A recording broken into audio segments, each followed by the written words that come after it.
Thank you very much indeed, and thank you so much for giving up your time to be with us, because I think you've got a very interesting session. I hope you're going to enjoy it. In 2011, when we launched in the European Parliament the cost document, the cost of the brain diseases across Europe for 2010. And the cost of treating brain diseases was just short of 800 billion euros. Now, to put that in context, that is more than is spent on cancer, plus diabetes, plus cardiovascular. It is an enormous amount of money. Now, what I wanted to just talk to you about is this presentation gave rise to a feeling across Europe of the unsustainability of healthcare, which caused concerns. Now, Peter Pedersen, who is a statistician, has estimated that that for people who are going to live to be 65, 2/3 of them are on the planet now.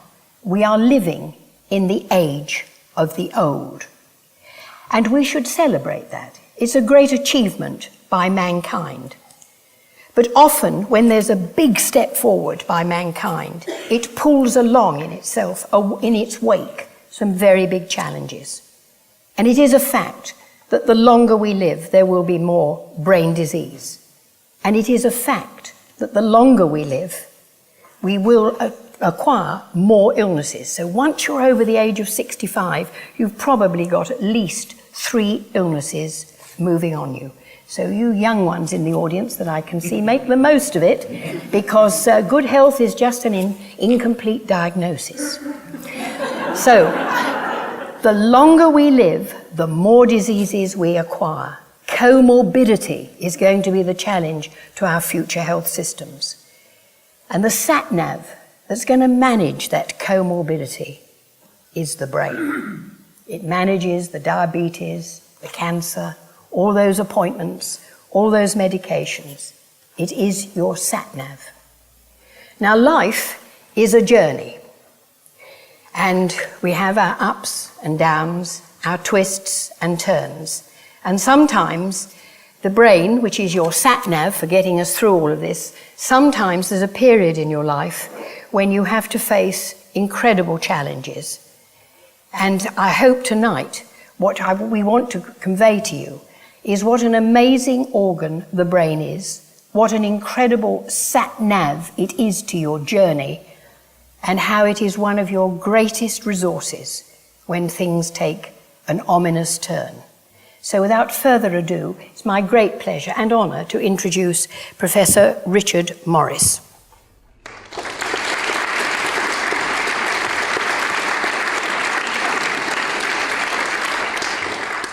Now, just a few words by way of introduction. I think we all have a sense of what it means to be afraid and what it means to be resilient in the face of fear. However, certainly in my own case, and I guess pretty much everyone else here, will not have faced the level of abject fear and suffering and discomfort, uncertainty, boredom, and solitude that Terry faced during his ordeal. Colin also, and his entire family, had huge demands put upon them at a particular stage of his scientific life, and I think it's going to be very interesting to hear what each of them have to say about their experiences, about how they coped, and in Colin's case, about the science of resilience, what little we know about it in terms of how the brain copes. Now, by way of preparation for this evening, I've also found myself thinking a little bit about how to bring a kind of contemporary perspective to fear and resilience, and one that I hope will resonate with the day-to-day pressures upon people here in the audience. With respect to resilience, for example, there's the simple kinds of resilience of an athlete preparing for and then running a marathon or something like that. We use the term in that context. But I think there's also the resilience displayed by carers looking after the elderly, or a relative with dementia for year after year. And as well as that, there's the resilience, such as Terry had to face, required to have difficult negotiations with people of untrustworthy, uncertain trustworthiness, the job he held on behalf of the Anglican Church before he was taken hostage. So what is it that enables people to cope with fear, with uncertainty, and then to display resilience? Now, there's been quite a lot of work on the psychology of this, perhaps less on what's happening in the brain, but we'll certainly touch on that. And I think a number of factors have been identified. And I'm sure the others will say much more about it, but maintaining good relationships with close family members, with friends, and with others, avoiding seeing crises or stressful events as unbearable, even though they may feel that way to start off with, developing realistic goals in the circumstance that you find you're in, and trying to move towards those goals, looking for opportunities for self-discovery, and through that developing some element of self-confidence, taking care of mind and body, exercising regularly, paying attention to one's needs. Now, reading Terry's book, his amazing first book, Taken on Trust, that I have here, it's striking how much he put into action, perhaps implicitly, precisely these aspects of character in his struggle to retain his sanity in a near impossible situation. I think many a lesser man might have given out or thrashed out angrily, and he didn't. And for me, there are so many passages in the book that sort of absolutely jump off the page. But one intriguing point, I think, in his autobiography was his decision as a young man to join the church army and to serve as a lay rather than an ordained member of that organization. And he quickly grasps, through his training and his initial experience, that there's a modest but committed sincerity of the people who serve within it and who do so for little tangible reward. And in a particular passage, he describes a church army hostel in Middlesbrough in the northeast of England to which he's been assigned. And if I may, Terry, just read a brief passage. He says, "I looked around at the drab dormitory and then at Captain Kinsey, who ran the hostel, and I tried to imagine what it must be like for the inmates to spend a life drifting between prison and hostels, and to be caught in a routine that offered little joy. And how could Kinsey maintain his optimism year after year, seeing little results for these efforts, facing constant disappointment and letdown? I respected him for his commitment and determination. Working against all the odds, he was showing a compassion for his fellow man more powerful than 1,000 sermons." Amazing remark. "I doubted that I had the qualities to serve humanity as he had served it for the past 30 years or so, and it made me pause." Yet, as we all know, Terry did have those qualities during his captivity, maintaining his dignity against the odds.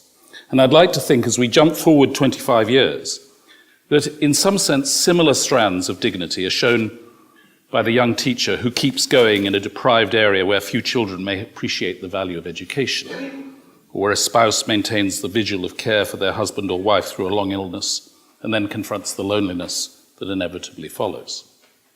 And there are surely lessons in all of this in what we'll hear. Now, very briefly, a word about the science, upon which Colin will expand. We know that fear is evolutionarily very old, and in the human brain, subserved by a number of different brain regions and circuits, and we'll hear a bit about circuits, that we're well on the way to identifying. These get activated in situations of fear and anxiety. We're also learning of the impact of stress on the brain through the work of a number of researchers, including Jonathan Seckel here in this university, and of Bruce McEwen and John Morrison, who's in the audience in New York, collectively revealing the strikingly deleterious effect that stress can have on the mechanisms of memory and on the synaptic structure of the brain, particularly the prefrontal cortex, the area at the front of your brain. And when that area is severely damaged, this can radically reduce inhibition, and so make people behave in a much more impulsive manner, which I guess in Terry's case could have been dangerous to him. Fortunately, Terry developed the grit to carry him through his upbringing, his faith, and his diverse experience as a young man. A certain dignity, composure, sense of purpose, a little dash of gentle humour from time to time comes off in the book, and this served him well. Colin also, but with faith of a different kind, derived from his scientific training, in which we all as scientists learn that evidence is paramount in developing our understanding of our medical processes, and based upon this, our ability to move towards treatments that really will help people with neurological disorders.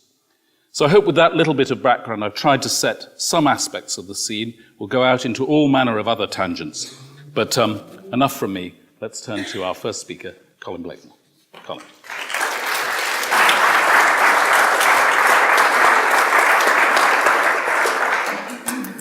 Thank you, Richard. Now, I should say immediately that I'm realistic enough to realise that I'm just the warm-up act for the Terry Waite show. We've really come to here, and we've done this before, and I can promise you that, well, you know, it's difficult to say this, you're going to enjoy his story, but you're going to be amazed and captivated and moved by it. And I'd also say, you know, modestly, that he can, that kind of experience, that personal reflection, can probably tell us more about the mechanisms for dealing with fear and more about the concept of resilience and coping than I, as a scientist, can tell you on the basis of the masses of evidence that we have about the organization of the brain.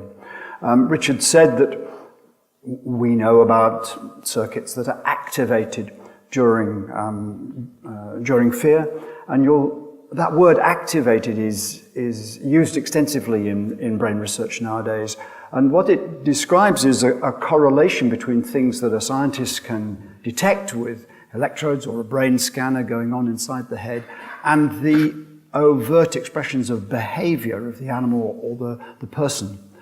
And I'm starting putting my new part philosophy hat on, because I now work in an institute of philosophy surrounded by people who think about similar problems but think about them from rather different perspectives than scientists do. I would say we still don't fully understand by any means the relationship between the activations of the brain, the correlations between those and behavior, and what the nature of that gap is. What's the correspondence between a feeling and activity in our brains? That's going to be an issue I think we'll end up talking about today. Just to sort of set the scene about the scope of the problem that scientists face if they really want to explain the totality of human behavior and subjectivity and experience. These are just a few facts. The present estimate of the total number of nerve cells in your heads is 1 with 11 noughts after it, 10 to the 11, an enormous number, 100 billion. But much more remarkable is that each of those nerve cells on average has about 10,000 connections from other nerve cells through the synaptic junctions between them, transmitting information. So altogether that makes 10 to the 15, 1 with 15 noughts after it, connections in our heads. Now, since we live on average for about 10 to the 9 seconds, it's slightly alarming when you put it that way, but do the sums and you'll see that's roughly right. That means that we're creating, on average, through our life, about 1 million connections every second. And I pause for a moment, not just so you can be surprised by that and reflect on it, but so that you'll make a couple of million connections to remember the information, because that's undoubtedly part of the way in which we store information in our brains, memories of various sorts, whether it's learning a language or riding a bike or knowing what you had for breakfast this morning. We know quite a lot about those processes now, not least through the work of Richard Morris, our chairman today. But clearly, a lot of the bulk of the connections being formed in the brain are formed relatively early in life, but it's good news, our brains continue to develop and to change through the whole of a lifetime. And that's part of the way in which we can respond to challenges, whether it's the challenge of disease, damage, or conceivably even of the kind of resilience that Terry's going to tell us about. His brain undoubtedly became reorganized from within by the experiences that he had. So, 1 million connections a second, keep that in your heads. What I'm going to do is give you a kind of 10-minute tutorial about the way in which scientists tend to approach the science of explanation of brain function. Well, you see pictures like this. Here's a picture of a human brain, and we know about all these areas of activity, localization of function in different regions, like a set of microprocessors lashed together to make a kind of computing system. We know there's a strip in the back part of the frontal lobe of the brain, the motor cortex, the precentral gyrus, that's directly connected to motor neurons in the spinal cord that initiates movements. If it's electrically stimulated or if it's activated by epilepsy, it can cause movement. That interestingly, the person who owns that brain doesn't feel that they, the person inside as it were, is initiated. So stimulation of the motor cortex electrically or activation through an epileptic seizure with a focus in that region can cause movements that the person denies having intended to make. What's lacking then in that sort of explanation of the link between behavior and activity is the notion of agency, of making a decision to do something.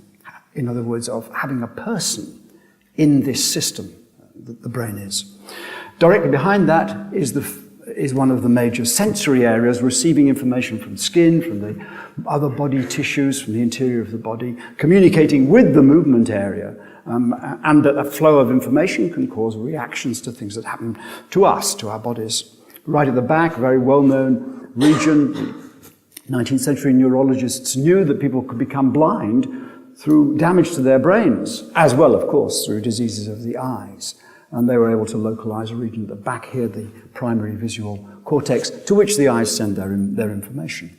And then another similar strip, the auditory cortex, the top of the temporal lobe. So there it is, this massive convoluted grey matter of the cerebral hemispheres, and these few little isolated islands of highly specialized function.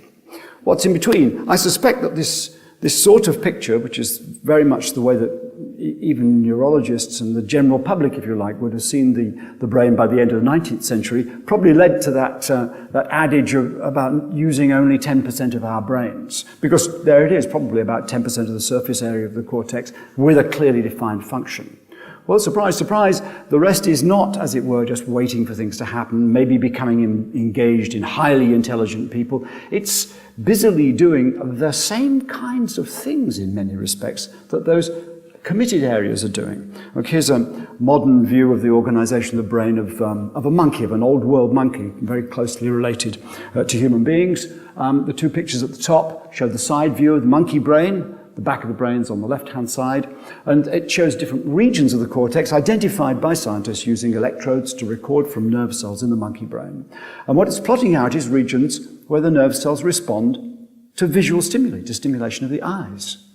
Well, that was supposed to be done, classically, only by the red area at the back. That is the classical visual area. But in fact, over the last 20, 30 years, physiologists, neuroscientists have shown that there is a mosaic of many, many other areas in front of that, all handling and reprocessing, reanalyzing visual information. You see that most graphically down at the bottom. This is an imaginary view of the grey matter, the thin 3 millimeter thick grey matter that covers the cortex, stripped off the cerebral hemispheres and laid out flat. That's what it would look like. And all of those regions, all of those colored regions, are handling visual information. They don't receive directly from the eyes, that's only the red area at the back, but all the others have the information shunted through to them and they're doing different sorts of processing on it. More than half of the entire cerebral cortex of a monkey apparently committed primarily to processing vision. About a third of your cerebral hemispheres is doing vision, and it's been a very important part of the evolution of advanced brains, the addition of ever more complicated visual processing. Well, that's a bit of a surprise, because you think that, we've been getting more intelligent, animals have been becoming more intelligent, more able. It's a bit of a shock to realize that much of the development of the brain has to do with what feels like a very straightforward process, just seeing the world. Well, we know from its scale, its complexity, its anatomical complexity, the amount of brain that's committed to it, that vision is probably the most difficult thing that we do with our brains. But we don't feel it to be different, because we all do it, and we do it effortlessly. We do it without having to think and commit ourselves to doing it. So there's a mismatch there, an interesting mismatch between this sense of agency and involvement in what your brain is doing with the world, and the difficulty of what brains do. Much of what the brain does is done robotically, computationally, without any sense of involvement of effort by the owner of the brain. How can you approach understanding those sorts of computational processes? Until really quite recently, that would be a very difficult question to answer. During the middle of the last century, the methods for recording from individual nerve cells grew in their capacities, and we learnt an awful lot in the late 1950s and through the 60s and 70s about the properties of individual nerve cells recorded in animals, usually anesthetized animals. There are methods for recording from cells, even in animals, while they're running around, and that's been very important in understanding the response to fear and to stress and so on. But much of our knowledge of the brain is based on studying the unconscious brains of animals when they're anesthetized. We learned a lot. But the next big step, and it's certainly happening now, is developing methods to look at the complexity of nerve cells working together in circuits. The picture, and I show it just as one example of the sorts of techniques available now. I use it because it's such a beautiful image. It shows lots of nerve cells of different color. And that isn't just piece of Photoshop after the event, coloring them differently. These are cells which have been genetically modified, animals which have been genetically modified. It's a technique called the rainbow technique, for obvious reasons, in which 3 different fluorescent proteins which emit fluorescence in different wavelengths, just like the colors of the pixels on your computer screen, and a combination of 3 different colors can, in different ratios, generate any visible color. It's the same with the expression of these proteins in these mice. So each nerve cell is turning on the 3 proteins, and in some versions of this particular genetically modified mouse, they're just stochastically determined, they're randomly determined, so that each nerve cell is a unique color, well, not necessarily unique, but is a particular a predicted color, and the next nerve cell to it might well be a completely different color. So you can use this technique to see the distribution of nerve cells in a way that's not possible with conventional microscopy, and to follow the connections of the nerve fibers, at least over some distance. There are many, many other remarkable techniques that are now available for looking at circuitry, even amongst hundreds or even thousands of nerve cells being active simultaneously in awake animals as they run around doing their business. Just a particularly graphic example of the sorts of anatomical methods. This is a movie from Sebastian Seung at MIT, who's one of the leading figures in a new area of neuroscience called connectomics, the commitment to trying to understand, literally comprehensively describe and understand all of the connections within parts of the brain, in the hope then of being able to model what that bit of the brain is doing computationally by putting all that information into a computer. So that movie is real in the sense that it's the result of experimental work on a tiny, tiny region of the mouse brain, showing all of the connections onto a particular region of the tree of dendrites surrounding one nerve cell body. This is a big undertaking to try to attempt to explain how even bits of the brain work at that level of comprehensive detail. Okay, so here's the question we're really interested in. How can we hope to understand the human brain? Clearly, the kinds of experiments that can be done on humans are much more limited than those that can ethically be done on animals. And the scale of the problem is so much greater. This, I think, brings that home really clearly. This is the way in which the brains of hominids have increased in volume during fairly recent evolutionary time, over the last 3 million years. And you can see this increase in the size from about half a litre in the case of Australopithecus up to modern Homo sapiens. But the really interesting point is that, indicated by the arrow, the sudden break from late Homo erectus about 200,000 years ago and modern humans, according to some of the paleoanthropologists or the paleontologists, this sudden increase in brain size, that coincided with the speciation, the appearance of this new species, that is us, Homo sapiens. Enormous increase in brain size. So there's an awful lot of brain, 10 to the 15 connections. You could say, well, what drove that process and why did it happen? And the conventional explanation is that the value, the advantage of having a very big brain allowed human beings to deal with situations, to cope with problems and cope with challenges. Yes? Would that be of the white matter? Or this is just total volume. This is just total volume, but certainly the grey matter expands with the white, the degree of folding increased. Yeah.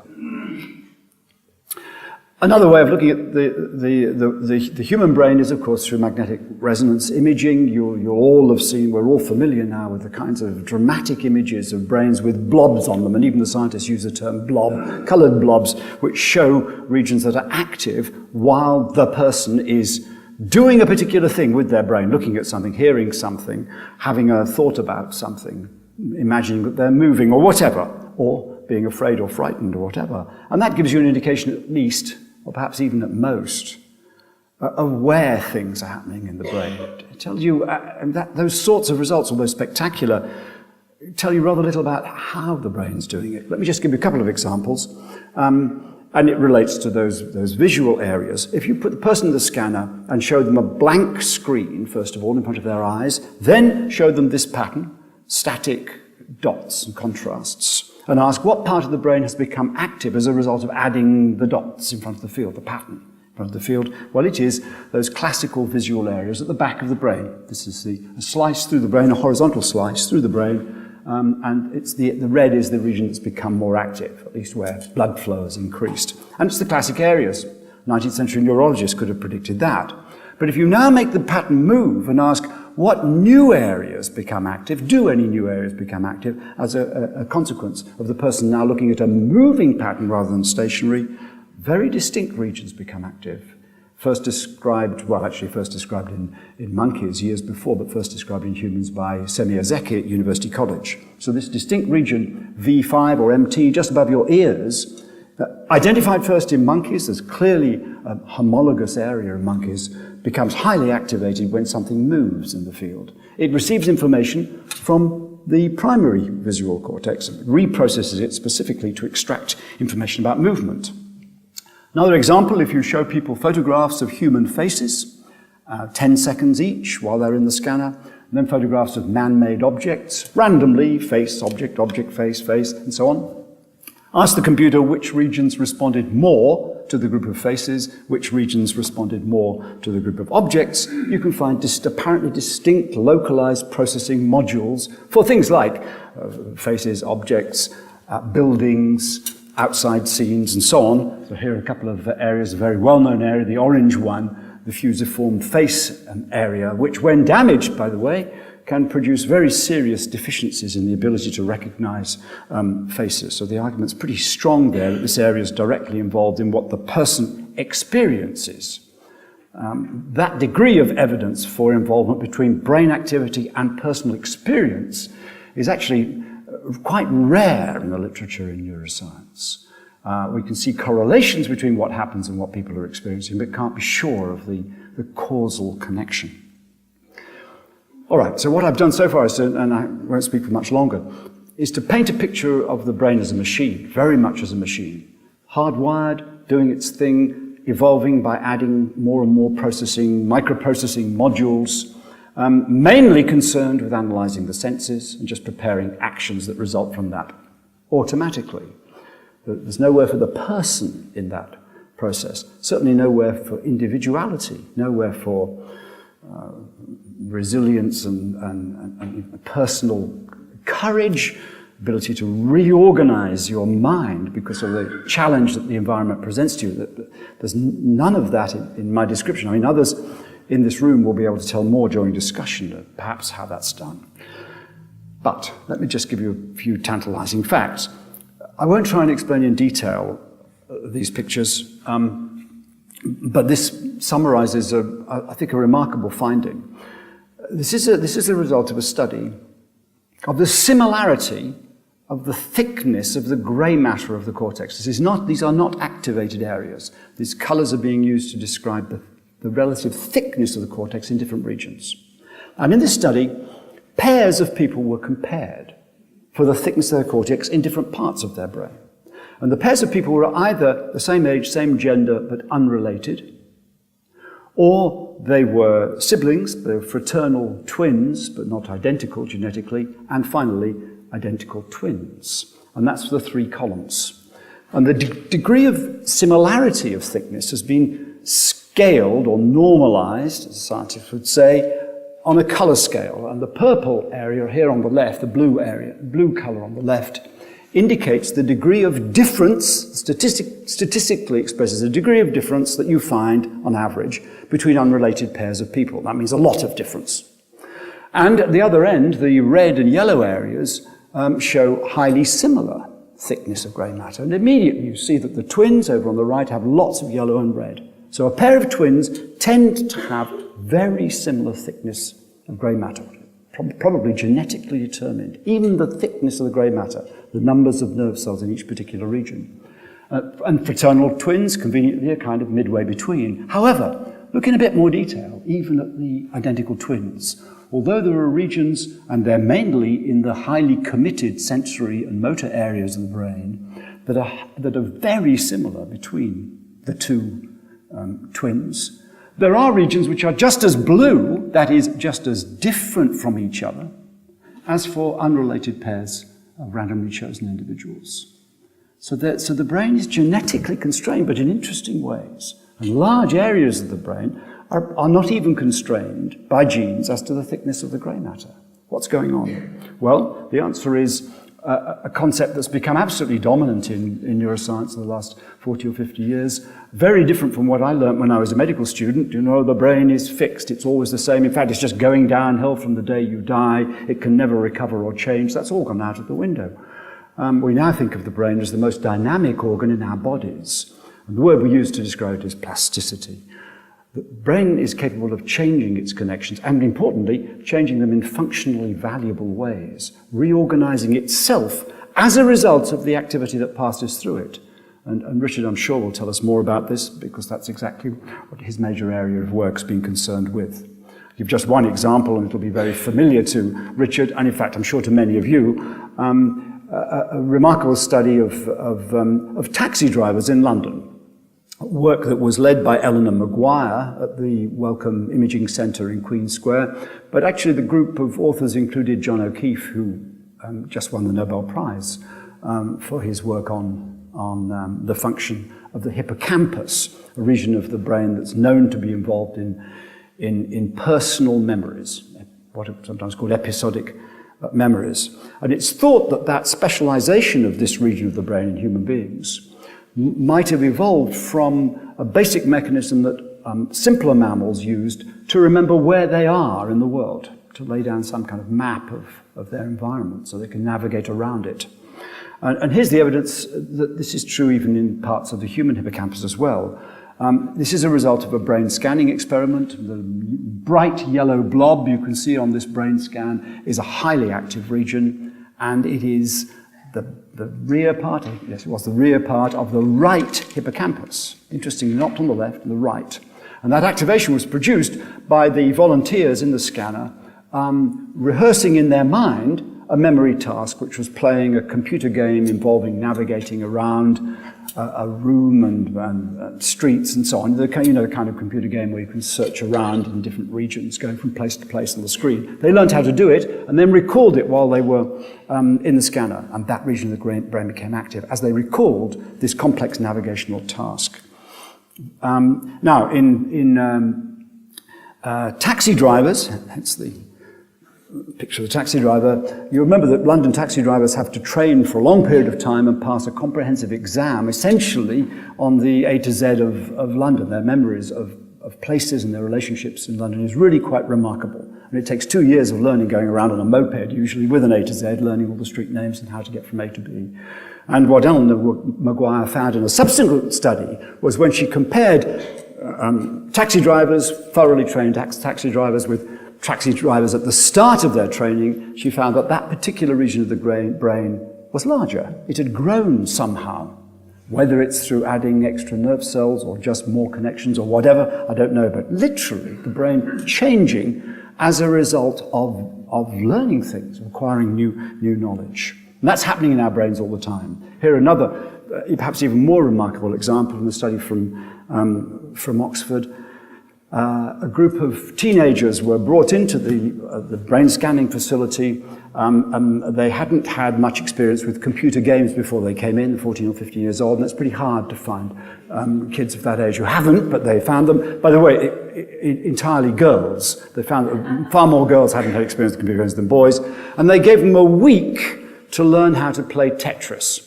I don't know whether any of you know Tetris. It's a fairly simple computer game in which you assemble blocks together and so on. They learned how to do it. They were given a few minutes a day to practice, and then they were rescanned at the end of the week. And the scanner measured changes in the thickness of the grey matter of the brain during that week's period. And you can see all of these coloured regions are regions that detectably, statistically change their thickness as a result of learning a computer game in a 15-year-old. I won't show you that, it's too complicated. I'll finish with, because I've told you nothing about fear or resilience, I've simply told you that the brain is clearly not completely hardwired, it's constantly changing, and that might be a clue to the sorts of extraordinary ability for the agent who owns the brain to, as it were, to take over the function of their brain and modify it to deal with crises. The hopes for understanding the human brain, of course, are very high, and Mary's said them very clearly. We must. The demographic changes are increasing the burden of neurological and mental illness hugely.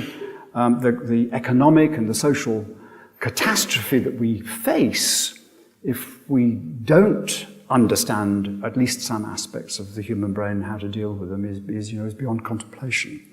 So in both the United States and in Europe, major programs of activity really aimed at understanding the human brain have been launched. Here's Barack Obama in the 2013 State of the Union address announcing the commitment of federal funds to what is becoming a large-scale project to study the brain.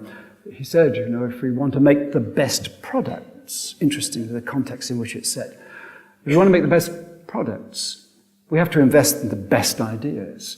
And today scientists are mapping the human brain, not quite true, it's mainly the mouse brain, I'm afraid, to unlock the answer to Alzheimer's. There's some fairly significant leaps of logic here, but you can see what the target is Alzheimer's. And it's all those other brain conditions that we don't understand and which are an enormous challenge to us. Now is the time to reach a level of research and development not seen since the height of the space race. Well, I would just make a plea that this is wonderful, to be investing more money in neuroscience, and maybe particularly with the aim of understanding the human brain. But if we just end up with a picture of the human brain as an even more complicated computational system than a mouse brain that does very well at seeing things and controlling muscles, that will be incomplete. And one of the big problems is this. It is the nature of what it is to be a person. It is the relationship between what our brains do and what the owner of the brain feels. It is the problem of agency. It's the fact that somehow the brain develops a sense of control, subjective control, which is closely intertwined with what the brain is doing and is somehow from within able to steer the brain in new and sometimes very unexpected, surprising directions. Can we hope to account for that sense of self, the unity of the mind, and the ability to cope even with extreme challenge? One of the problems is that science, necessarily, particularly the biological sciences, deal with samples and averages. The typical brain scanning experiment you read in a journal now has 20 or 30 observers who've done the study and then been pooled together to get enough statistical reliability to be sure of the result. Well, that kind of approach is not going to tell us much about the kind of individuality that you're now going to hear about. It's the way that the brain is capable of reorganizing in response to real challenge. This is from a cartoon from today's Times, someone trying to deal with problems of isolation. Terry is going to tell us about a very different way. Thank you.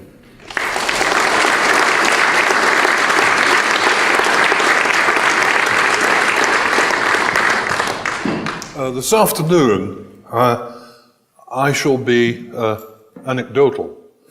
I shall do my best to recount an unusual experience, an extreme experience, and with the belief that it's from situations of extremity that understandings may be taken that have application in so-called normal life. And I am no expert on the brain. In fact, some people wonder if I've even got one.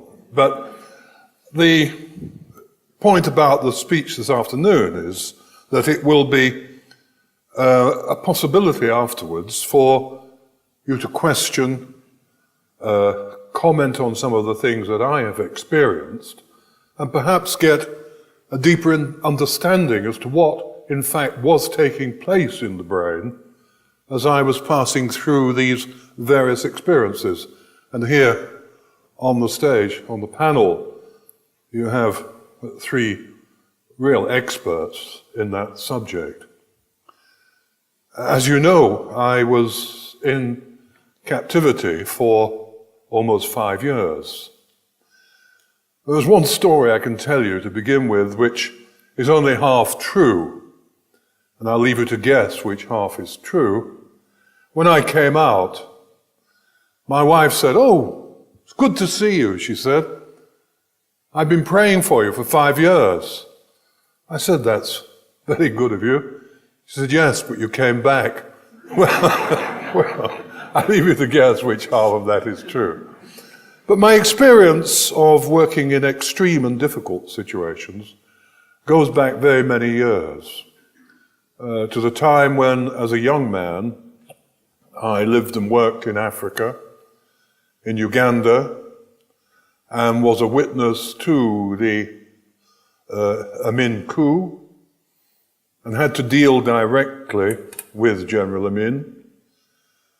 And it was there that I witnessed for the first time in my life people being murdered before my eyes. A terrible experience which left a permanent mark on me, I think. And then in later life, one visited most of the troubled spots of the world, working in the area of reconciliation, and eventually leading to working for, more fully, for the release of innocent people who've been held hostage. Negotiating in Iran successfully, in Libya with Gaddafi successfully, in Beirut partially successfully, and it was in Beirut that I became captured. I think I'll have to give you a slight little context of that. In those days, hostage-taking in Beirut was rife. People from many different nationalities were disappearing from off the streets, British, American, continental European, and so on. And I was asked if I would intervene on behalf of the hostages in order to try and secure their release. I was not anxious to be involved in that because I recognized the political complexity of the situation, and the situation that would last for a long, long time. Eventually, because the families continued to ask, I agreed.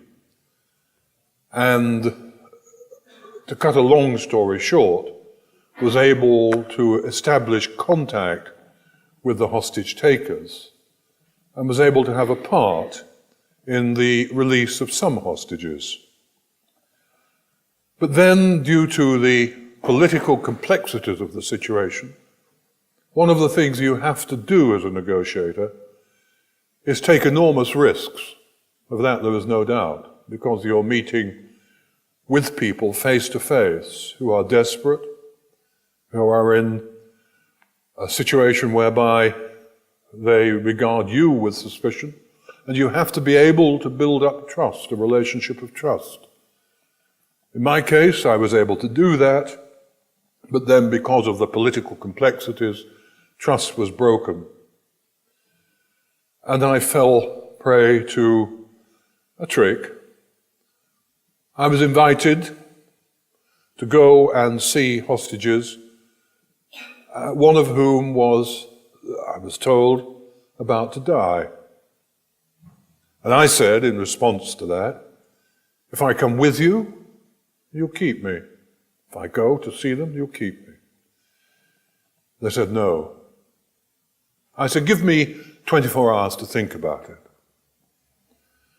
And they said, all right. And I went away. And if you think that I am full of altruistic motive, then I think you need to rethink. My thoughts went in the following way.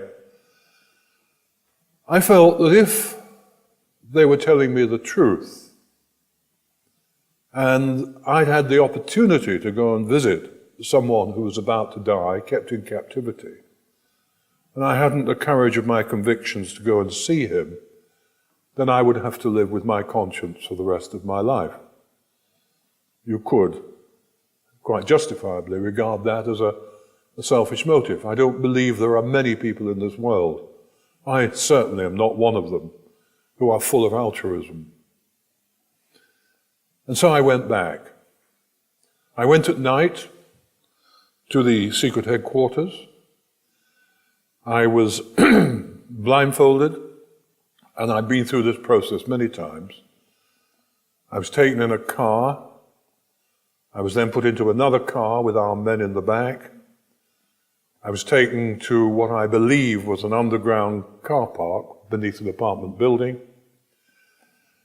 And I was told to get out.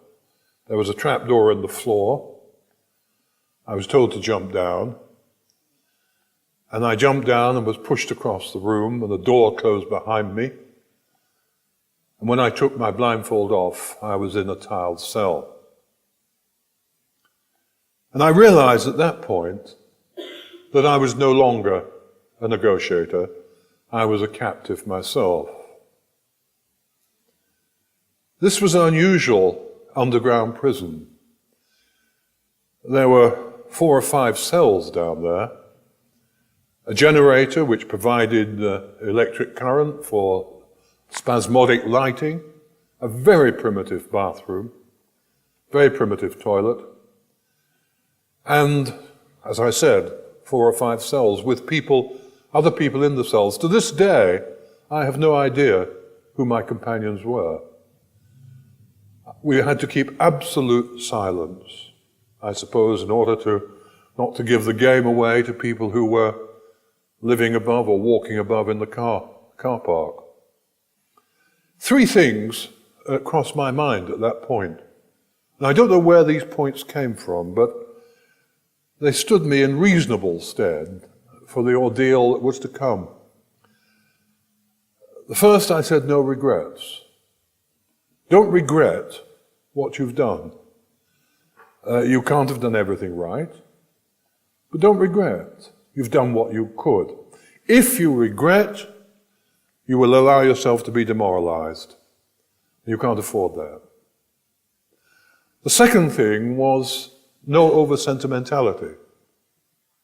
Don't be over-sentimental in the way that I meant it by saying, oh, if only. If only I'd been a better husband, a better father, spent more time with the children, had longer holidays. Life has been lived to this point. You can't relive it. So don't go back and regret. Again, you'll be demoralized. And the third thing, no self-pity. Don't feel sorry for yourself. There are many people in worse situations, and at least you have your life so far. Well, I can't say that I kept absolutely to those 3 points. I hadn't premeditated them in case I was going to be captured. They just came to my mind. And I did my best to try and keep to them, when inevitably I did feel depressed and I did feel low. In the situation I was kept, I was moved, usually bound from head to foot in masking tape, and then transferred to another location, sometimes above ground, sometimes beneath ground. If it was above ground, metal shutters were put in front of the window so no natural light came in. I was blindfolded when anyone came into the room. There were no books or papers for over almost 4 years. No communication with the outside world. I had initially some communication with my guards. I would say to them, does it not say in the Quran, you must not steal? Yes, we mustn't steal. And how is it you steal me from my family? You steal my life? They said, we'd better go and ask the chief about that. So they went away and asked the chief about it. 2 weeks later, they came back and they said, well, I said, what did the chief say? So the chief said, we mustn't talk to you anymore. So I got no further on that one. So it was complete as you can get, isolation. I do quite a lot of work in civilian prisons, and I've visited many people in segregation. Segregation where people, for one reason or another, are put separate from the rest of prisoners. It's nothing like complete solitary, where you are totally cut off from light, from books, from conversation, from any knowledge of the outside world, from seeing the sky or feeling the wind on your face. I had to find some way of surviving in that situation. And the first thing I said was to myself, take this as an opportunity, not as a total disaster. An opportunity because for most of your life, here am I speaking to myself, for most of your life you've spent traveling the world. You've been constantly on the move. Now is the time to take an interior journey, to get to know yourself better, to begin to explore inner regions, if you can. And you're taking this inner solitary journey. And that's what I tried to do, to try and keep my imagination alive, to use active imagination to take me out of that situation and put me in a whole variety of different situations. The first book that was mentioned this evening, Taken on Trust, was written entirely in my head without pencil and paper, because I never had pencil and paper, apart from 2 occasions, one of which when I faced a mock execution. The first year I was subject to interrogation and was beaten from time to time. They would come into the cell, take me into the room next door, and beat me on the feet with cable, which was excruciatingly painful and meant that one couldn't walk for a week afterwards. My feelings at that were almost one of pity. I thought, how can we, other human beings, behave like that? It was, of course, compared to some of the terrible things that happen in the world, a reasonably mild form of torture. But when you're alone and no one to speak with and no one to share with, and you're experiencing that degree of pain and indignity, it isn't particularly easy. One night they came into the cell and said, you have 5 hours to live. Now, in recent months, through an organization I founded a number of years ago, I and others have been working with the families of those who've been so brutally murdered, and their murder, the actual beheading and the burning alive, have been shown on video. And I've been working with those families only 2 days ago with one member. And one of the questions they've asked me is, how do you think X felt at that point when he was going to be beheaded? Well, all I can do there is to recount my own experience. I was taken, well, first of all, they came into the cell and told me I had 5 hours to live. I, at that point, felt utterly exhausted, and I lay on the floor and I slept. And I'd remembered something that I'd read many years previously from the writings of the late Carl Jung, the Swiss psychotherapist, who said, when you're in a situation of extremity, allow your body to come to your aid, and it will. And I think that may have been, others will be able to enlighten me more, that may have been my body coming to my aid, just to give me some respite from the tension of that situation. I was taken, eventually, they came into the room after what I imagined was 5 hours, and they took me into the next room, where there were a number of people. I was blindfolded, of course. They asked me if I wanted anything. For the first time in my life, I experienced dryness of the throat due to fear. I was afraid. I wasn't afraid of death as such, because that will come to all of us eventually. I didn't want to die, obviously, in such circumstances, without my family or friends knowing how I'd lived my last years. But the fear was the fear, I suppose the understandable fear. Will it hurt when the bullet goes through my head? They then said, do you want anything? I asked for a drink, I got it. They said, do you want anything further? I said, I'd like to write a letter. They allowed me to write a letter to my family and friends, just one letter. And that's when I had the pencil and paper, looking beneath the blindfold, writing this letter. Then they said, anything more? I said, I'd like to say a prayer. They said, you can. So I said the Lord's Prayer. They then said, turn round, and I felt the cold metal at my temple. And I've been able to say to the families, at that point, and almost through this whole miserable process, for some reason, I felt a certain calmness. The fear seemed to move away.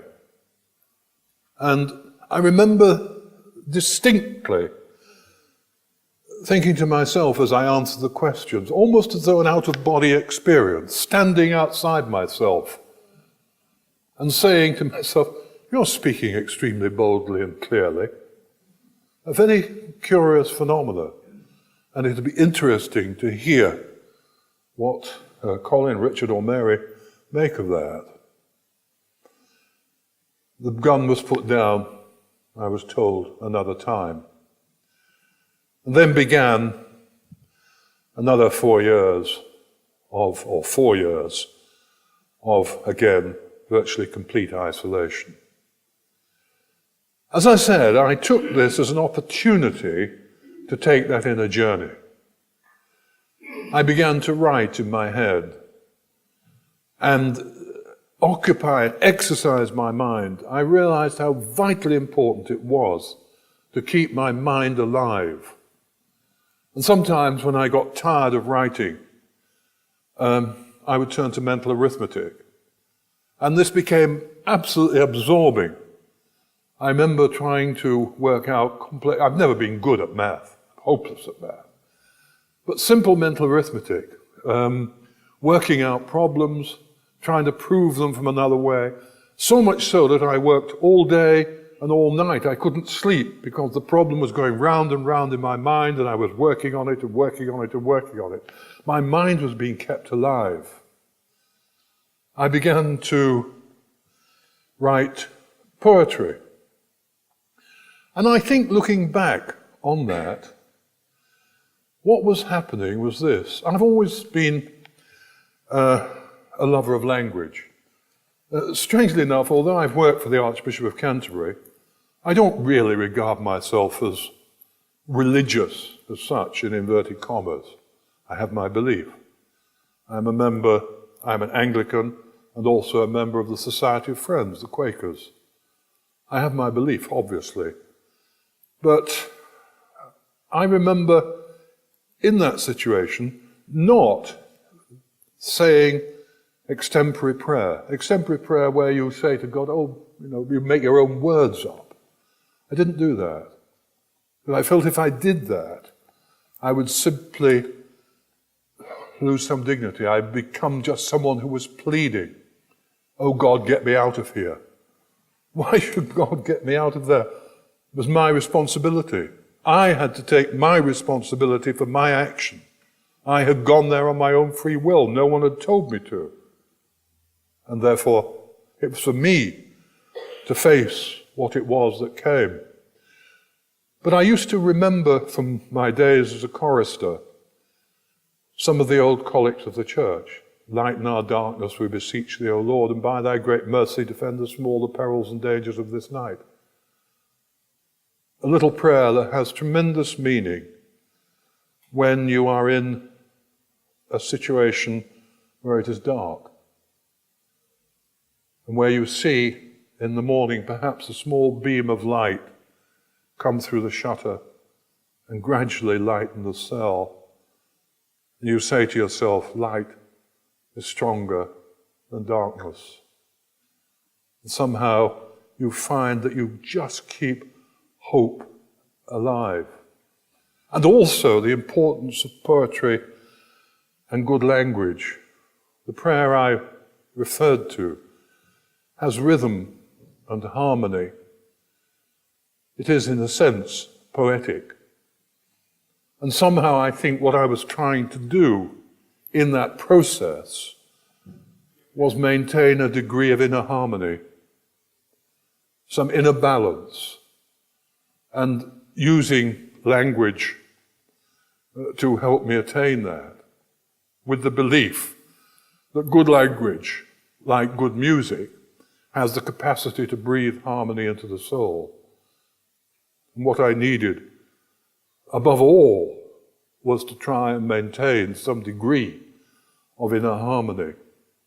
The most difficult period of time when that was very hard to do was when I was in darkness, complete darkness. There was spasmodic electric light, and sometimes just a candle, and long periods of darkness, day and night, so that one would wake up in the middle of, at some point, whenever it was, and not know whether it was the middle of the night or the middle of the day. And that was the most disorientating period of the whole captivity, not being able to know, not being able to find a structure. What I found necessary was to be able to give the day a structure. I had to make it. It wasn't given to me, apart from meals coming in at different times and being thrown into the cell. And I was considerably helped then when I was located near a mosque, where I could hear the call from the minaret at daybreak, midday, and in the evening. And that gave me the structure for a day so that I could work within this structure and have so much time for writing, so much time for exercise that I could do on the end of a chain, because I was chained 23 hours and 50 minutes a day to the wall and slept on the floor. So I could somehow find that structure and maintain and develop it. It took time on release to return to so-called normal life. I was very fortunate because I don't believe that I suffered from post-traumatic stress, but it was necessary to have a period of time of readjusting to a world, to my family and friends, and the situation that had changed dramatically in 5 years. I used to tap on the wall I tapped for 3 years on the wall in my cell. Over 3 years, 4 years. And you can't distinguish between dot and dash when you tap. You can't use Morse code, so you have to use the laborious code, 1 for A, 2 for B, 3 for C. So then you regret your name is Terry Waite, because it's an awful long way down the alphabet. And I did that for almost 4 years. You can imagine my delight when, after 4 years, the taps came back. Hostages in the next cell had heard me for a long time, but they'd been chained to a wall far away from myself, and they couldn't get to the wall. But when they were moved around, and one was adjacent to the wall, the other side of the wall on which I was tapping, he was able to answer. They had a radio. They brought me news of the outside world. I heard of the fall of the Berlin Wall, the end of apartheid. I'd often worked with Desmond Tutu in South Africa. I never expected it to come down so quickly in my lifetime, nor the Berlin Wall. And I heard of my family, of course, that they were in good spirits. And I came out and gradually got back into life. What has that done for me? People say, were those not wasted years? I say emphatically no. Emphatically no, they were not wasted years. They were extremely difficult years, yes. They were years I would not wish to repeat, no. But in some ways, they proved to be remarkably creative. I discovered that I could write, and I began to write more fully when I came out. And I discovered a new form of independence, if you like. I refused to go back to a salaried job, and ever since captivity, have been without a salary, but earning my own living through writing and lecturing in order to give time to the various other humanitarian activities that have occupied me. It's been enormously creative. And I think it's based on this simple belief, and here I close, that we live in a world that's full of suffering. And everybody in this room will have suffered in one way or another. And some people suffer more than others, of that there is no doubt at all, through no fault of their own. But I think the experience has shown me that in most cases, probably not all, but in most cases, suffering need not destroy. The brain can somehow turn it, and it can be used eventually to creative end. Thank you very much.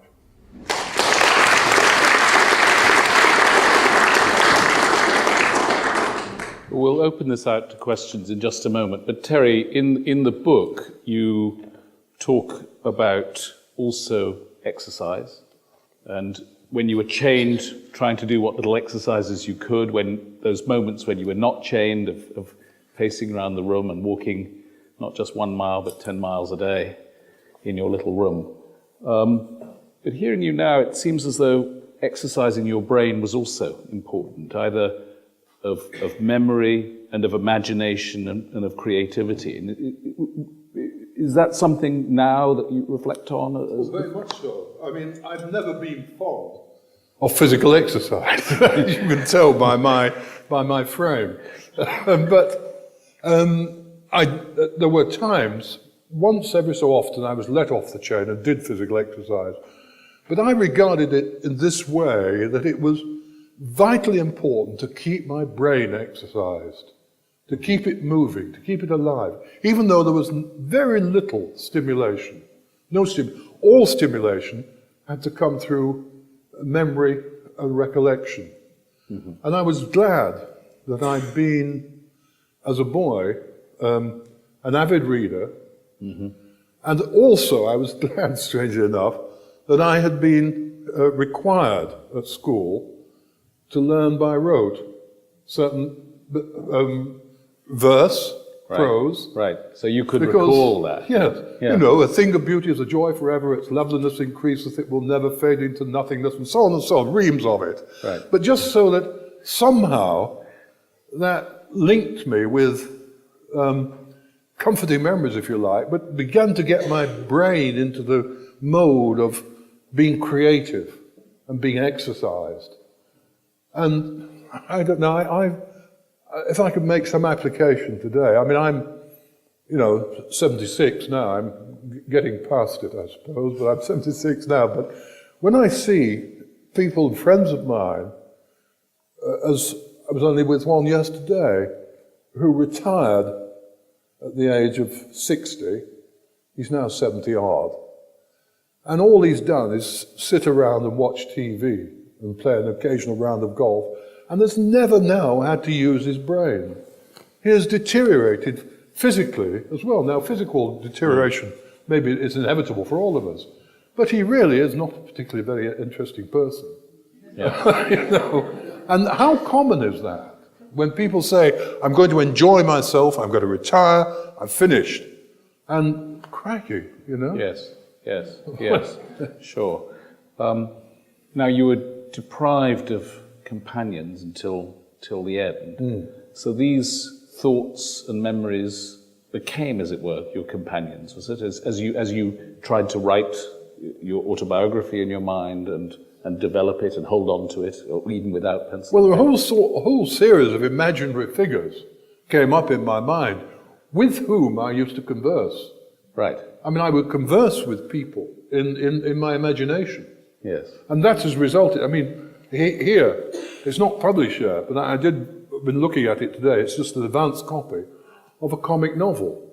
Right. It's called The Voyage of the Golden Handshake. I mean, it's a novel about cruising. But in that, there are characters, and there are characters about whom I thought years and years ago. And they've lodged in memory, and suddenly now they emerge and they're put together in a book. This book, as such, wasn't written there, but the ideas were there, and the conversations that I had, and the imaginary situations that I had, were all there in the mind. Keeping it going virtually all the time. Almost sometimes to the point of really quite exhaustion, particularly when I came to the mental arithmetic. Yes. Colin, do you want to ask something before we open it out? I was interested in what I thought was a contradiction between two things that you said were important. One was that early on, you decided to take an inner journey, exploring more of yourself from inside than the past, as if whatever you means had taken hold of your brain and was using it in some way. On the other hand, you said you quoted Jung about the body coming to the aid of the mind, and you felt that at times during the mock execution, for instance, that you were being run by your body or your brain. You were an observer almost in the process. So I'm interested in the dynamics of that relationship. To what extent did you feel that whatever way you were dealing with this problem was essentially your brain doing it for you and you're an observer, as opposed to you, separate almost from your brain, taking over and deciding to control it? I think that it was my brain working and having an influence on my body. So although I say I was, in fact, letting my body run away with itself, if you like, and take control, in fact, that, I suspect, that came from the fact that I was exercising my brain and allowing my brain to be used in that particular way, to give me, as far as possible, total health and strength, and somehow an ability to cope with whatever came. So not necessarily a dichotomy or division, because the brain, part of my body, part of the whole. Yeah. I think what struck me was that you were having to deal with an absolutely unprecedented situation. You'd been involved in dealing with hostage crisis before. You knew what had been done to other people. But, I think for most of us, we can't imagine being able to develop a strategy when placed in that kind of situation. And I'm, listening to you talking about the things that you did, the mental arithmetic or the poetry or writing in your head or whatever, the sort of discipline for which you'd had no previous training or experience. How did you manage to do that? I think that's a remarkable thing. Well, I have taken part in instructing people who may well be taken hostage, people in special forces and so on. And I really don't believe there's very much you can do to prepare people for that type of experience, to be honest. Even when individuals go through the experience, mock experience, of being taken hostage and being banged up and knocked about for 5 days, they know full well that at the end of 5 days, they're going to be out and back in the regiment. In this experience, you do not know whether you're going to live for the next hour or the next day or whatever. And what somehow you have to develop in that situation is an ability to live for now, live for the moment, not say, oh, tomorrow or whatever. Draw on the past, but use the past to live now. And that's something which I think I have found to be, I had to discipline myself to do that and to learn that, but I think I found that to be of enormous help, creative help, on release from captivity. Because now, this is our life. You are the most important person to me at this point in our life. We are together there, and therefore one should treat it as vitally important now. And somehow that understanding and living a little more intensely in the present rather than saying, oh, I'm waiting for retirement and I'm going to then live life. No, don't do it. Good point. Now let's throw this out, because there must be lots of questions. There's a hand very up here. Yes. Right. So you've done all of these exercises with your mind, and have you never thought or felt or feared that you were becoming insane?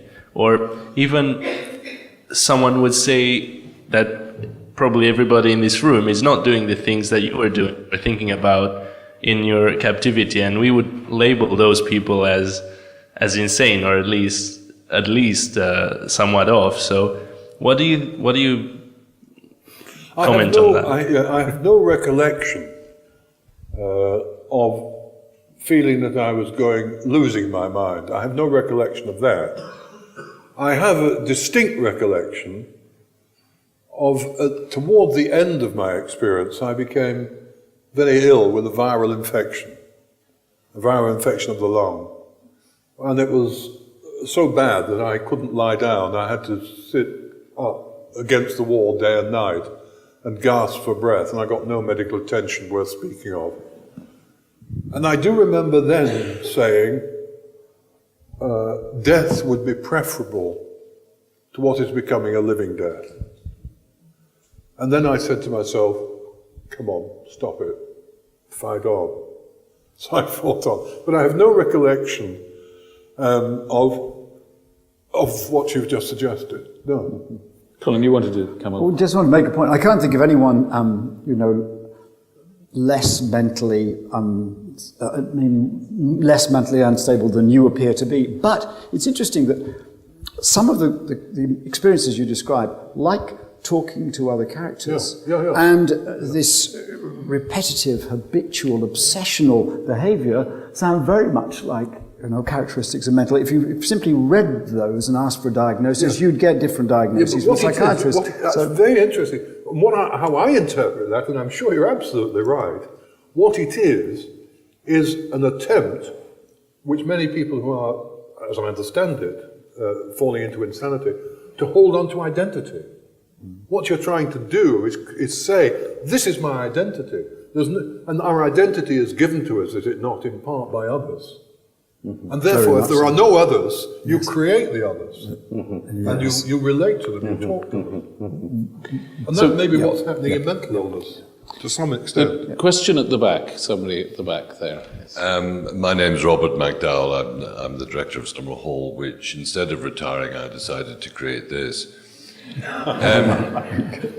In Northern Ireland, where I'm from, it was discovered quite a long time ago that the greatest problems of mental ability to cope, anxiety, were not in the places where the violence was taking place, but in the periphery, in the margin, where the anxiety was greatest.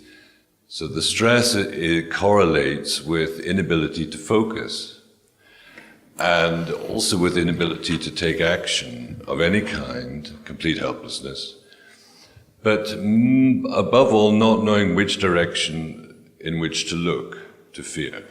Now, the plasticity that we heard about of the brain earlier, I also find very interesting, because it's interesting that science has only discovered this now, because we've known this in anthropology for decades. There is so much evidence for it. And my question on that score is to ask when are we going to move away from the quantification of these discoveries to an understanding of the qualitative things. So, for example, you gave of looking at a face compared to looking at an object, taking up activity in different parts of the brain. If one looks at a sculpture of a face, is that an object or is that a person? Is it different parts of the brain? Anxiety is probably exercised at different parts of the brain than fear does where there is a focus. Well, just on a particular question, we're rather like those face recognition things in your camera, I'm afraid, which I'm always amused to see do recognize faces when you point them at sculpture. And the same little box comes up around the face. Sometimes comes, get the same box around some feature in clouds and so on. But we're the same. We respond. That part of the brain is activated by cubist pictures of faces or by photographs of sculpture. It's just the basic visual configuration that represents a face that seems to trigger that area, not the real biological face-ness of the experience. Can I just add, I think, that Terry's comment about trying to create a structure in relation to the sounds of the mosque or the sunlight coming in, that strikes me as something, perhaps just metaphorically, but I hope more than that, one could relate to Colin's ideas about plasticity. Because if you have sort of random neural activity, the connections start to get into a disorganized state. But part of this circadian effort and part of this reaching out will have been providing you, to use your word, structure. And that structure would have maintained some of the interesting connections that would have kept your identity, perhaps. I mean, it's a little bit metaphorical, but I see some avenues there that are relating to your point about qualitative aspects of plasticity, I think. Just before we end, I've got Terry's other book, Footfalls in Memory, and if I may, I hope the organisers will allow me, just like to read one little passage from that. Near the end of the book, he says, when the manuscript of this book was completed, my editor pointed out that I'd chosen a number of accounts of journeys. I believe that journeys fascinated me, not only because I longed to travel away from my cell, but also because I was conscious of the fact that I was in the midst of a unique inner journey. Colin's point. If I've not fully described this here, it's perhaps because I am still attempting to interpret the landscape, that sense of constantly being on a journey. And there are many questions I cannot begin to answer, nor even to frame. I know that I was able to take the experience of captivity and turn it into something creative. So there's a positive message for us. There was a cost, a high and painful cost, and at times the pain lingers. But there have been benefits. I've learnt to embrace solitude as a friend, and I no longer experience that aching loneliness which made me such a compulsive individual as a younger man. I've long appreciated the beauty of form and order in life, but I no longer feel so insecure that I have to be dogmatic to the point of arrogance. I now understand, and it says in italics, in my inner experience, what T.S. Eliot was communicating when he wrote, "We shall not cease from exploration. And the end of our exploring will be to arrive where we started and to know the place for the first time. Thank you, everybody, for coming.